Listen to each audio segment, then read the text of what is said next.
Ho bombs, it's Msfili. What's up? Okay, so today was kind of my weekend. This is my weekend. This is what happened on my weekend, on my Saturday. What does my Saturday entail? Well, it's not even the end of the day, but I kind of know what I'm going to do tonight anyway. So, okay. What's going on with my hair? Okay, so I started my day off at 6 a.m. I took Loki for a walk. And then not a walk. Well, we walked for like 10 minutes just around my apartment complex, and then he did his business, poopy and pee-pee. And after that, we went back inside. He took a nap while I kind of like just played around on my phone. And then about 7:30, I fed him. And then after that, I kind of waited for about 20 minutes, and then we went for our walk. Our walk was about 35 minutes. We do this trail where it's by the river, and there's like a lot of tall grass. There's like weeds and stuff, and then okay, when I got home, I did what did I do when I get home? After that, I just started doing some work. I started taking some pictures, blah blah, everything. And then we had our cuddle time, and we were cuddling in bed, and I was brushing him, and I found a freaking tick. Ew! It was behind his ear. I was like, what the F is this? And I'm like, I know you're not supposed to just like pull it out. There's a lot of shit you're not supposed to do with a tick. So I quickly Googled it. And while I was Googling, I was like, oh my God, he is draining my dog full of blood. And I don't know when he got it from. I don't know if he got it from that trip or from yesterday night or the day before, or maybe he's had it all this time. I don't know. But the only thing I had to go on was it wasn't burrowed in him. It was attached, but it was not like inside of him, if that makes sense. So I'm thinking it's a new tick. So I'm thinking it's a new tick, and I took the tick off. I took my tweezer and I took the tick out gently. So you're supposed to grab it by the head and like pull it up. And which I did, but I don't think I did it properly because he jerked, because he was like he was feeling some pain when I was trying to get the tick off. He was like whimpering, and then he kind of like when I tugged on it a bit, he kind of jerked his head and it got loose. And then you better believe I American History X curb stomped that biatch tick. But I am sad that I did that, because I should have actually saved it and got it tested for Lyme disease, because ticks pass Lyme disease to animals and to people. So I kind of regret that, and I wasn't going to dig through my garbage to look for it. So I kind of have to monitor him, make sure that he's not sick or anything. It just scared me. I was like, ugh, because my other dogs didn't really have to worry about ticks. They never went into the woods and forests. Like, they just really chilled in my backyard, and we didn't really go for long walks in weeded areas. So now that's kind of like weighing on me. Like, is he sick? Does he have Lyme disease? Blah, blah. And then like my dog has just been very, very loud and clingy. Also this morning after our walk, I went to the post office. I got another surprise from Tide Locker. Yay. I'm so excited about the item that I got, guys. You guys are going to freak. It is so well made. It is freaking high quality. You would think that it was like the real McCoy. Do people still use that term? The real McCoy? I feel like that's like 1990s slang term. But as I was impressed, guys. But I literally left Loki in the car for maybe less than 3 minutes, and I wanted to film it. He went crazy.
crazy. And I get it because, you know, obviously, you know, he's probably dealing with a lot of like new things, separation anxiety, this new family. You took me from my old family. So it's kind of like, I get it. But it's something that we're working on to hopefully not, hopefully that he'll be okay with me leaving. Because right now he's not okay. And he makes a lot of noise and he feels stressed out. And when I start to like get dressed and put my jacket on, I can feel him getting like weird about it. But yeah, so that's what happened. Right. Okay. So after that, I left my apartment. I went to the Pet Value and I went to go get him some flea and tick medication. I got a 3-month supply. It was $13, fairly inexpensive, but I wasn't sure if I wanted like the ultrasonic non-medicated topical or the actual topical one. I went with the topical because the lady said that it's the one that most people buy. A lot of people don't buy the ultrasonic one. And I'm just worried that like, what if it causes a reaction to him? Like, what if he's allergic to it? I don't know. So, yeah. So, where is it actually? It's right here. So this is within his weight group. It's weighing 6 to 14 kilograms. So up to 30 pounds. And I think Loki's about 7 pounds, 8 pounds, like around there. So it comes in 3 tubes and it's you use 1 per month. And you basically open it up and using this, you draw a line from their back to their tail and it's supposed to just spread out evenly. I don't know how it works, but apparently it does. And I need to put it on before I'm going to read it very, very thoroughly, obviously. So we got that. I was debating on a bed because right now he's been sleeping with me in my bed. I want to train him to not sleep in the bed with me and sleep in a bed of his own. And I've been looking. They're very expensive. They're freaking like just a regular like topper thing. It was like $40 and an actual bed's like $60. So that's one thing I want to buy for him is his own bed, probably within this week. And then I want to get like a porta potty for my balcony, like the fake grass thing. It was $62 there, but on Amazon it was like you can get one for like $50. So do I want to just save money and get it on Amazon? I don't know. But the one at Pet Value looked pretty cool. So sorry, I'm just hating my hair right now. It's just not cooperating. Okay, so we did that and then we went to this home and garden place to finalize my balcony and get the flowers that I needed. Okay guys, we're at the plant place or garden place. I don't know what to get. I feel like I want this. I feel like I like this color more than this one. And it fits my pot better too. So I'm thinking of my balcony having like that color and then maybe like, I think these are daisies. I don't know. No, they're not. I don't know. I feel like I like purple and pink too. They have like a bunch. So I don't know what I want. Or do I want small? No, I don't want smaller. I want like, yeah, I think I want those for sure. And then they had some over here. Like these ones, see? Oh, I think I'll go with this white one. We'll go with this white with that yellow, I think. Yeah. I think that's what we're gonna do. Or do we want red? No, I feel like red doesn't make me as happy as like white and yellow. Yeah, we'll do that. So we went with these two. They have so much stuff. So they're called Riverside Greenhouses. The guys working were cute too, FYI. Oh, I forgot to say we paid $14 for both. That's amazing. That's amazing prices. It comes with this and that, and it's $14. That's crazy. For my balcony. So that's what we got, and that's what my day's been. I want to get some Chinese food. I feel like I can eat a lot of what I want now because I am literally like burning 10,000 calories a day with all my walks with Loki. So Loki's gonna be the reason that I'm a skinny biatch. Just saying. Two things that I brought with me that I wanted to talk to you guys about too is right here. I brought it with me. This whole thing is full of these. So these are the Helena Rubinstein Prodigy Cell Glow. It's very expensive. It sells right now. She only has 3 websites right now. One for UK, one from Hong Kong, and one for France. And the one that I was looking at was, I think, the France website. And she still sells this. It's called the Helena Rubinstein Prodigy Cell Glow, the Radiant Regenerating Cream. Edelweiss Native Cells. And I believe it's $237 for a 50 ml. These each have a 1.5 ml. I have over 500, guys, over 500. So I listed them on Facebook Marketplace for $40 and you get 24 mls. So if it's 257 euros for 50 mls, that's about $300 Canadian. And then divide that by half, so it'd probably be like 150 or more, because usually when you buy full size, it's more cheaper than buying half sizes. It's probably retails for like 180, 190 for a 25 ml. So 24 mls for $40, I feel like is a deal and a hizzle, but nobody's bought them yet. So if anybody's interested, I will sell it to you and sell you some. I mean, I'm big into skincare and I wouldn't mind trying this too. I'm going to try some actually. I'll leave all the benefits of it. It's supposed to be really, really good. The main ingredients are aqua, parky butter, shea butter, hydrogenated something. Anyway, I've heard of her before, but I never really heard of her or did some deep diving. But apparently she was big in the pre-70s. She was huge, and her major competition was Elizabeth Arden. But yeah, if anybody's interested, I can ship. This is going to be inexpensive to ship, because if I'm selling like 16 of these for $40, that's at 24 ml. That's like not very expensive to ship. So it'd be like literally like this. So I'd probably do like $45 plus shipping to the US and Canada only, because that's, you know, shipping anywhere else is expensive. But yeah, so is that even 16? 1, 2, 3, 4, 5, 6, 7, 8, 9, 10, 11, 12, 13, 14, 15. It's actually 16, exactly.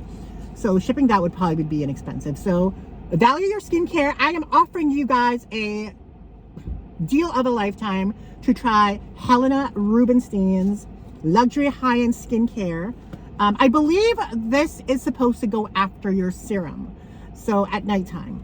So I don't know about you guys. If you guys want to look like wrinkled hags, then fine. If you don't, then hello, I'm offering you a deal.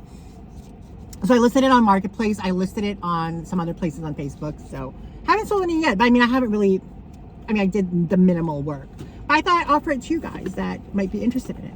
So we got that. And then the last thing I want to talk about was this bag. You guys know we thrifted this earlier this week on Tuesday. It is the Longchamp Speedy. I cannot for the life of me find out what the name of the actual model is. If it's a Le Pliage, but it says model depose, so I don't know. Okay, so number one, someone had said that this should be a grain that's slanted. That's not the case for every single model of Longchamp.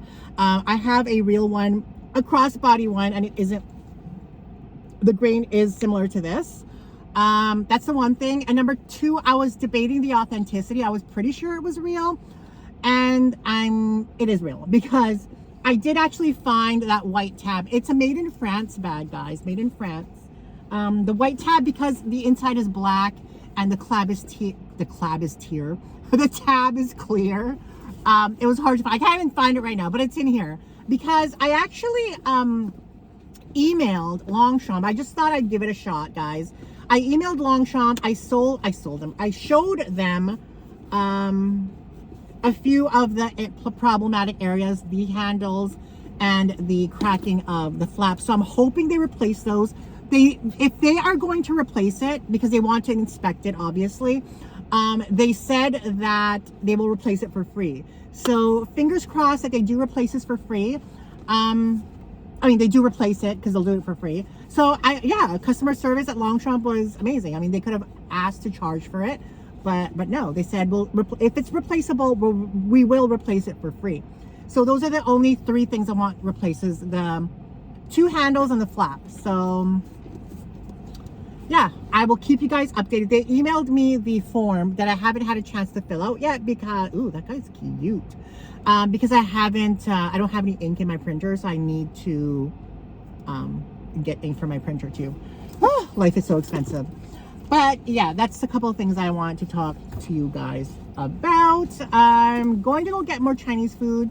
Then I have to go head home and deal with Loki because he's just very, very attached to yours truly. And that's gonna be, oh, and then I'm going to take more pictures. I need to sell my Clinique bar and my YSL perfume. I need to take pictures of all the stuff that I thrifted yesterday. So that's that. And I'm excited about my flowers. So yeah. How's your Saturday going? Anything interesting or exciting? Oh, FYI, we had this huge thing yesterday. One of our big banks, TD Bank, had a huge freaking outage or something. Everything stopped working. Like, you couldn't take out money. None of your direct deposits were working. Your payrolls weren't going through. And a lot of people are freaking out. It's all over TikTok and all over Instagram stories.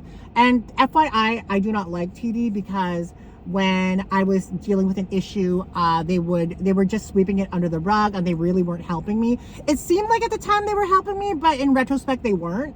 So like, I will never bank with them. Like, literally, I want to win the lotto and go to their bank and be like, this is what you did to me before. I am putting my $40 million in your bank, you know, and shove it up your butt. But yeah, I am very bitter against TD. I'm not, and I love them when I bank them. When I was banking with them and I had no issues or problems, it was fine. But the minute that I had problems with them, no. They treat you like you were just freaking dirt and you don't matter to them. So I will never bank with them anymore. And I'm okay with my credit union right now. So anyway, guys, that's it for my vlog. I hope you enjoyed it. And I hope you guys are having a good weekend.